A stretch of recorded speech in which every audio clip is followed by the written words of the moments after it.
Muy bien, ahora sí vamos con la última de estas cápsulas teóricas, al menos. Después hay otras cápsulas más de índole práctica, pero vamos con la última cápsula acerca del metamodelo del lenguaje. Vimos ya las 4 transgresiones de las generalizaciones, las 4 transgresiones de las eliminaciones y ahora vamos a ver las últimas 4 pertenecientes a las distorsiones, ¿sí? Recordemos que de lo que estamos hablando es de cómo aprender a escuchar las transgresiones en el lenguaje para poder desafiarlas y llegar a la estructura profunda. La primera de las distorsiones tiene que ver con lo que se conoce como nominalizaciones. ¿Qué son las nominalizaciones? Son verbos que están cosificados. La decisión, la relación, la conversación, ¿sí? En realidad todas estas palabritas que parecen que funcionan como sustantivos, pero son sustantivos que no tienen materialidad, si no tienen sustancia, es porque son nominalizaciones. No existe la relación como una cosa. Yo no puedo tocar una relación, yo no puedo tocar una decisión. ¿Por qué? Porque en realidad son procesos, son verbos que están transformados, gracias a la distorsión, por supuesto, en un sustantivo, entre comillas.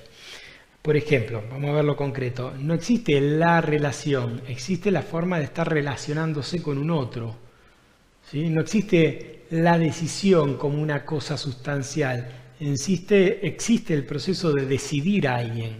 Entonces, lo lindo de las nominalizaciones, para mí son como más complejas de escuchar, en realidad las 4 categorías de aquí de las distorsiones para mí son un poco más complejas que las otras en cuanto a ser escuchadas. Es que cuando yo planteo algo como una cosa, la decisión parece que no tengo capacidad de maniobra sobre eso. La decisión está tomada. Es algo que está cerrado al estar planteado como una cosa. Es muy distinto a decir, ya decidí tal cosa. Aparece el protagonismo, acuérdense que siempre hablamos de la reprotagonización, y aparece un sujeto llevando a cabo una acción. Está el hecho de decidir algo y alguien que lleva a cabo esa acción. Entonces, si alguien te dice, la decisión está tomada, podría preguntársele, ¿me estarías diciendo que ya está decidido, que ya alguien ha decidido lo que había que conversar conjuntamente? ¿Sí? Entonces ahí aparece el sujeto y el predicado, aparece la persona, no sé si el sujeto o el predicado, el sujeto y la acción, aparece la persona que hace algo concreto, en este caso tomar una decisión. La relación está con altos y bajos. ¿Me estarías diciendo que la forma en que te estás relacionando con tu pareja tiene altos y bajos? ¿Sí? Entonces, es necesario devolverle. No hay una única posible pregunta como pasaba antes en otro tipo de transgresiones del lenguaje, ¿no? Que decíamos, ¿qué te lo impide? ¿Qué pasaría así? ¿Para qué no esto es así? Aquí con el tema de las nominalizaciones es que tengo que escuchar y tengo que escucharla primero, como siempre, darme cuenta cuál es el verbo que está detrás, ¿sí? Y luego preguntar por quién lleva a cabo esa acción y cómo específicamente se estaría llevando a cabo. Estas que estoy compartiendo hasta acá, decidir por decisión, relacionarse por relación, conversar por conversación, y hay otros como felicidad, ¿sí? Estoy hablando de estas que estoy aquí, y hay otras como la felicidad que no tienen un verbo detrás, sino que tienen que ver con el ser feliz. Entonces, la felicidad es inalcanzable.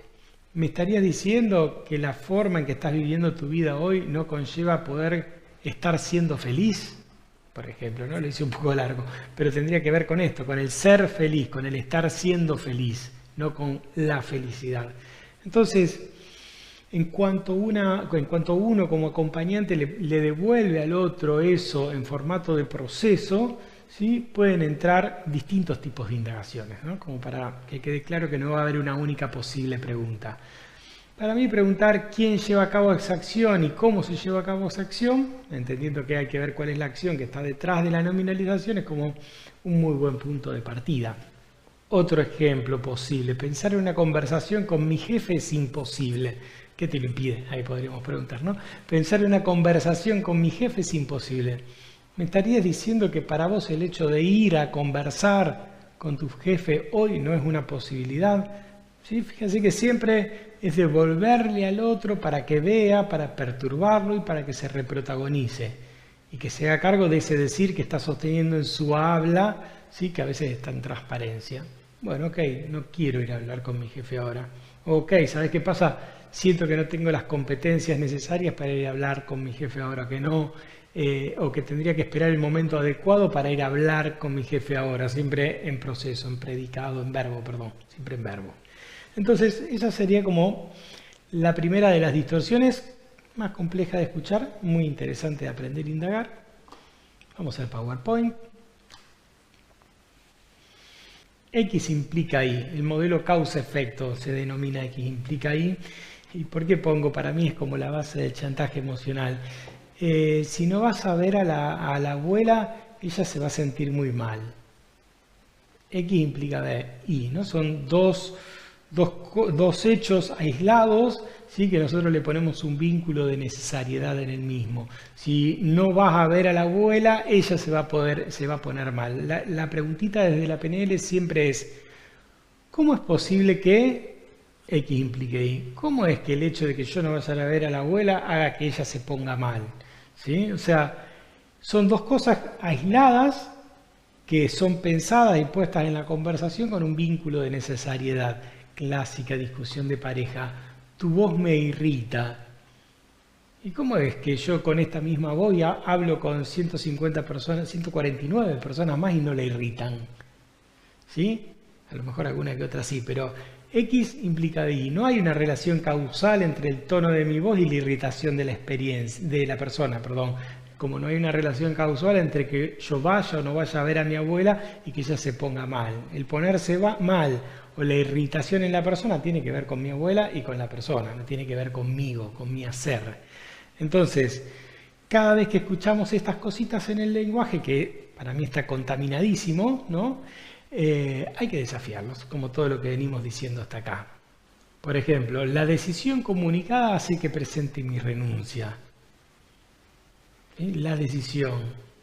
Me estarías diciendo que lo que han decidido en la junta directiva no es una cosa, ¿sí? Me estarías diciendo que lo que se ha decidido en la junta directiva hace que tú presentes una renuncia. ¿Cómo es que el hecho de que algo que se decidió conjuntamente y en consenso haga que tú hoy estés presentando una renuncia? ¿Sí? Empiezan a aparecer, por un lado, la decisión y desmembrar la decisión, por un lado, como nominalización, por el otro lado, ¿sí? Romper el vínculo de necesariedad, es decir, de causa-efecto, de que esto implica tal otra cosa. Realmente entiendo que se decidió algo que no es de tu agrado, pero sigue siendo tu elección poder quedarte en el trabajo y no que esto implique salir eyectado de la empresa, ¿no? Como parafraseando y jugando un poco con el ejemplo.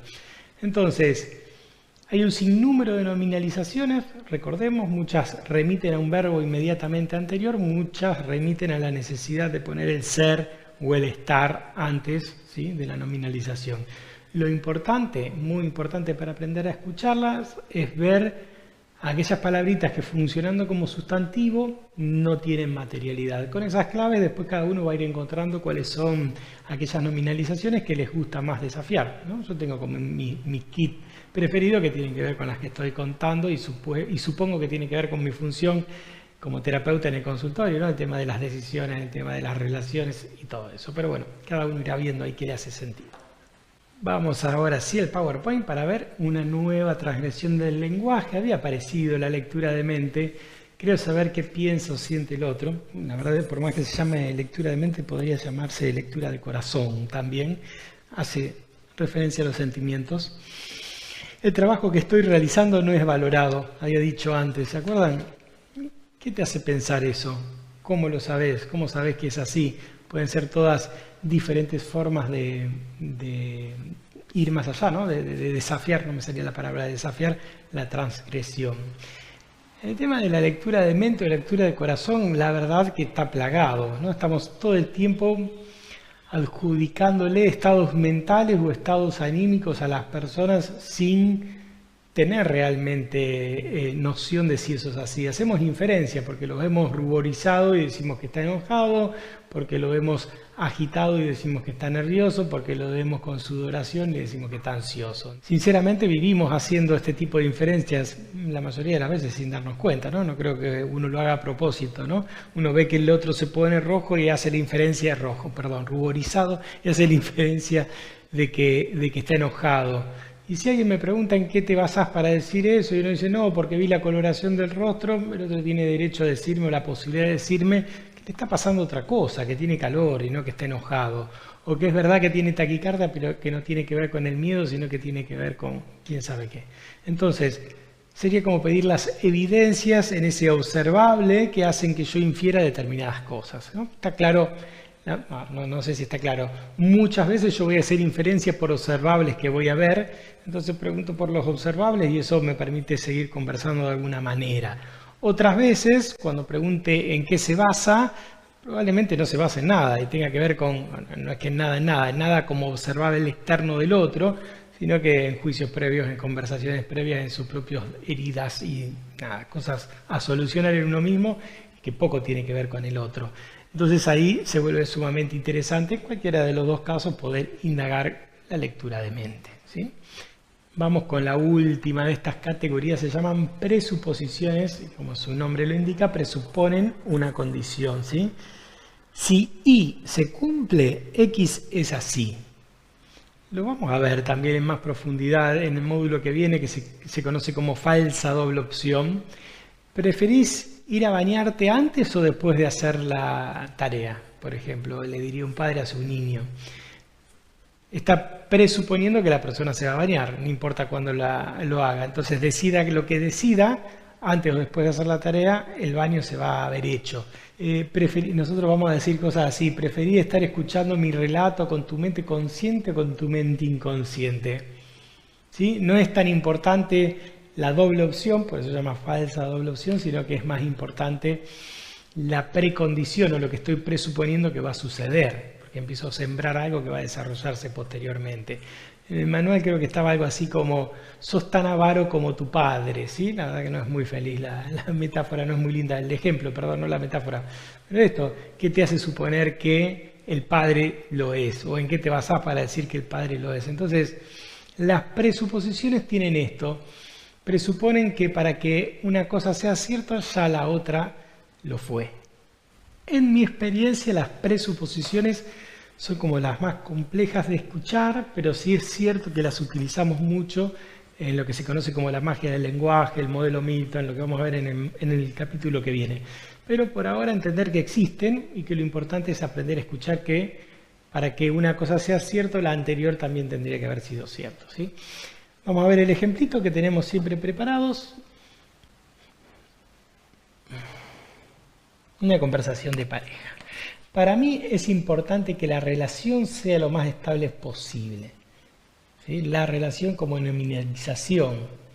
Estarías diciendo que la forma en que querés relacionarte con tu pareja debería de ser estable, porque los altos y bajos me ponen de mal humor. Ahí hay una distorsión del tipo X implica Y. ¿Cómo es posible que los altos y bajos te pongan de mal humor? ¿Sí? Entiendo que te suene un cliché lo que digo, ¿sí? Sería una lectura de mente. ¿En qué te basas para decir eso? Pero de no cuidar eso, terminaremos como la mayoría de las relaciones, desenganchados y separándonos, ¿sí? Ahí está, presuponiendo que la mayoría de las relaciones terminan desenganchados y separándonos a la vez que hay un causa-efecto. De no cuidar eso, terminaremos como la mayoría de las relaciones. ¿Sí? Son dos distintas. De no cuidar, vamos a terminar así, y ese sería un XY, y a la vez estoy diciendo, presuponiendo que la mayoría de las relaciones, ¿sí?, terminan desenganchados y separándose. Debe haber estudios para esto, pero puedo preguntarlo, ¿ok? Entonces, fíjense que en la misma oración, al igual que pasaba en los otros modelos, hay un XY, o sea, un causa-efecto, y también hay una presuposición, y aparecen un montón de nominalizaciones, y aparece una lectura de mente, y estamos mirando solo estas 4 categorías, ¿no?, que acabamos de traer a partir de las distorsiones. Así que bueno, a ver, ¿cómo ir ordenando esto?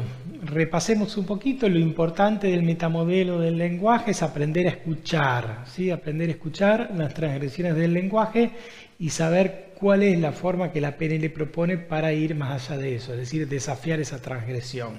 No se vuelvan locos ni locas con los nombres complejos, ni con la cantidad de información, ni con la cantidad de cosas que podría preguntar, ¿sí? Mi sugerencia para esto, tomen de a una, de a dos o de a cuatro, si quieren las 4 generalizaciones, las 4 eliminaciones, las 4 distorsiones y vayan jugando por una X cantidad de tiempo a escucharlas. Esta semana me dedico a todo, siempre, nunca, no puedo, es imposible, hay que, etcétera, todas las generalizaciones. Esta otra semana me dedico a las, por ejemplo, eliminaciones y así sucesivamente. Como en la mayoría de las cosas, creo, por no hacer una generalización, por no decir en todas las cosas, solo requiere de práctica. Muy bien, hasta aquí entonces las últimas 4 transgresiones del lenguaje que tienen que ver entonces con las 12 categorías del metamodelo. Mi sugerencia, nuevamente, no son importantes los nombres técnicos, por más que a mí me salgan más naturalmente. Lo que es importante es la escucha de la transgresión y saber qué propone la PNL para desafiar dicha transgresión. Dicho esto, en la próxima tanda de cápsulas lo que vamos a tener son algunos ejemplos, y sobre todo una conversación liderada a partir del metamodelo del lenguaje y algunos videos más de práctica, ¿sí? Para practicar todo esto que es como lo más importante. Muchas gracias.